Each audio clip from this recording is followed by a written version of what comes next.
MP Sen BDJS Kottayam ജില്ലാ president നമ്മളോടൊപ്പം ലൈനിലുണ്ട്. ശ്രീ സെൻ, കഴിഞ്ഞ ദിവസം നിങ്ങൾ പുറത്തിറക്കിയ വാർത്താക്കുറിപ്പ് കാണുന്നു. ആ 9 വർഷക്കാലമായി BJPയുമായും ദേശീയ ജനാധിപത്യ മുന്നണിയുമായും ശക്തമായ സഖ്യകക്ഷിയായി നിന്നിട്ട് BDJSന് അർഹമായ പരിഗണനകളോ അധികാരങ്ങളോ കിട്ടാത്ത സാഹചര്യത്തിൽ ഇങ്ങനെ ഒരു നീക്കത്തിലേക്ക്, മുന്നണി വിടുന്ന നീക്കത്തിലേക്ക് പോകണം എന്നാവശ്യപ്പെട്ടുകൊണ്ടുള്ള ഒരു പ്രമേയം കാണുകയുണ്ടായി. ഇപ്പോൾ ഈ ഒരു തെരഞ്ഞെടുപ്പൊന്നും അതിവിദൂരമല്ലാത്ത ഒരു സാഹചര്യത്തിൽ ഇതൊരു സമ്മർദ്ദ തന്ത്രത്തിനപ്പുറം നിങ്ങൾ ആത്മാർത്ഥമായി ഈ ബന്ധം നിങ്ങൾക്ക് ഗുണം ചെയ്യുന്നില്ല എന്നൊരു നിലപാടിലാണോ ഉള്ളത്? അത് ഒരു സമ്മർദ്ദ തന്ത്രമായി ഇതിനെ കാണേണ്ടതില്ല. കാരണം BDJS രൂപീകരിച്ചിട്ട് 9 വർഷമായി BJPയുടെയും ദേശീയ ജനാധിപത്യ സഖ്യത്തിന്റെയും ഒരു കരുത്തുറ്റ സഖ്യകക്ഷിയായി BDJS ഇന്നലെ വരെ പ്രവർത്തിച്ചിട്ടുണ്ട്.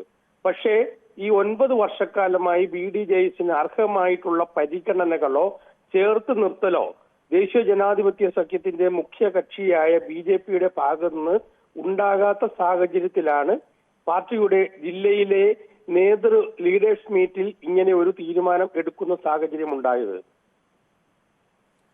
ഇതിപ്പോൾ തുഷാർ വെള്ളാപ്പള്ളി പങ്കെടുത്ത ഒരു യോഗത്തിലാണ് നിങ്ങൾ ഇങ്ങനെ ഒരു തീരുമാനമെടുക്കുന്നത്. സാധാരണ ആലപ്പുഴയിൽ ഇതിന് സമാനമായ ഒരു ശ്രമം ഉണ്ടായപ്പോൾ അങ്ങനെ ഒരു പ്രമേയം ഇറക്കുന്നതിൽ നിന്ന് അദ്ദേഹമാണ് പിന്തിരിപ്പിച്ചത് എന്നൊക്കെ റിപ്പോർട്ടുകൾ ഉണ്ടായിരുന്നു. ഇതിൽ സംസ്ഥാന നേതൃത്വത്തിന്റെ ഒരു നിലപാട് എന്താണ്? നിങ്ങളുടെ വികാരത്തോട് ചേർന്ന് നിൽക്കുന്നുണ്ടോ സംസ്ഥാന നേതൃത്വം? അല്ല, ഞങ്ങള് കോട്ടയം ജില്ലയിലെ ലീഡേഴ്സ് മീറ്റിലാണ് ഈ തീരുമാനം എടുക്കുകയും പ്രമേയം പാസ്സാക്കുകയും ചെയ്തിട്ടുള്ളത്.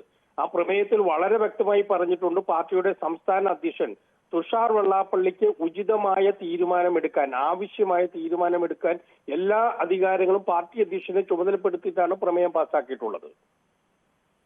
അതായത് ഈ വിഷയവുമായി മുന്നോട്ട് പോകാൻ തന്നെയാണ് തീരുമാനിക്കുന്നത്. ഈ വികാരം കോട്ടയത്തിന്റേത് മാത്രമാവില്ല എന്ന് താങ്കൾ പ്രതീക്ഷിക്കുന്നു? തീർച്ചയായും. പാർട്ടി അതുപോലെയുള്ള അവഗണനകൾ നേരിട്ടുകൊണ്ടിരിക്കുകയാണ്.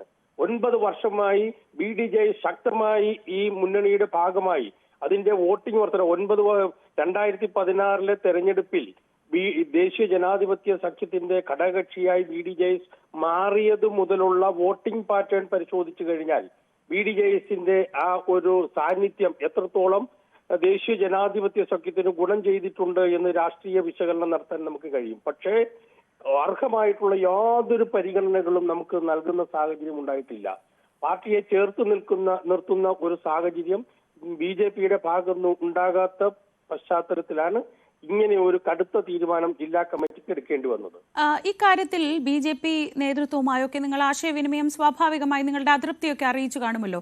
അവർ ഇക്കാര്യത്തിൽ ഒരു പോസിറ്റീവ് നിലപാട്, ഈ പറയുന്ന ഇത്രയേറെ തവണ നിങ്ങൾക്ക് ഈ പരാതി ഇപ്പോഴുള്ളതല്ല, മുൻപും ഇത്തരം പരാതി നിങ്ങൾ അറിയിച്ചിട്ടുണ്ട്. എന്നിട്ടും ഇപ്പോൾ കഴിഞ്ഞ തെരഞ്ഞെടുപ്പിൽ നമ്മൾ കണ്ടതാണ്, വലിയ രീതിയിൽ ആലപ്പുഴയിലൊക്കെ BJPക്ക് വോട്ട് ഉയർത്താൻ കഴിഞ്ഞിട്ടുണ്ട്. അതിൽ ഒരു ഈഴവ വോട്ടുകളുടെ സാന്നിധ്യം വളരെ നിർണായകമായിരുന്നു. അപ്പോൾ ഇതിനു ശേഷവും നിങ്ങളെ ഈ തഴയുന്ന നിലപാടിൽ തന്നെ തുടരുകയാണോ BJP? അല്ല, അതെല്ലാം ഞങ്ങള് പാർട്ടി അധ്യക്ഷന്റെ സാന്നിധ്യത്തിലാണ് ഈ കാര്യങ്ങളെല്ലാം അവതരിപ്പിച്ചിട്ടുള്ളത്. പാർട്ടി അധ്യക്ഷൻ ഇതിനെ സംബന്ധിച്ച് BJP നേതൃത്വവുമായി ബന്ധപ്പെട്ട് ആവശ്യമായ തീരുമാനങ്ങൾ എടുക്കുമെന്നാണ് ജില്ലാ കമ്മിറ്റി കരുതുന്നത്. ഇപ്പൊ മുന്നണി വിടാൻ ഒരു തീരുമാനം എടുക്കണം എന്ന് നിങ്ങൾ നേതൃത്വത്തോട് ആവശ്യപ്പെടുമ്പോൾ നിങ്ങൾക്ക് പകരം ഒരു ഓപ്ഷൻ വേണമല്ലോ, ഒരു പ്ലാൻ B വേണമല്ലോ. അതെന്താണ്?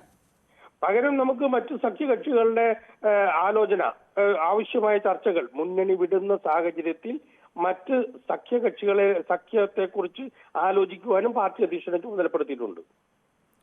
ശരി, ശ്രീ MP സെൻ ആണ് പ്രതികരിച്ചത്.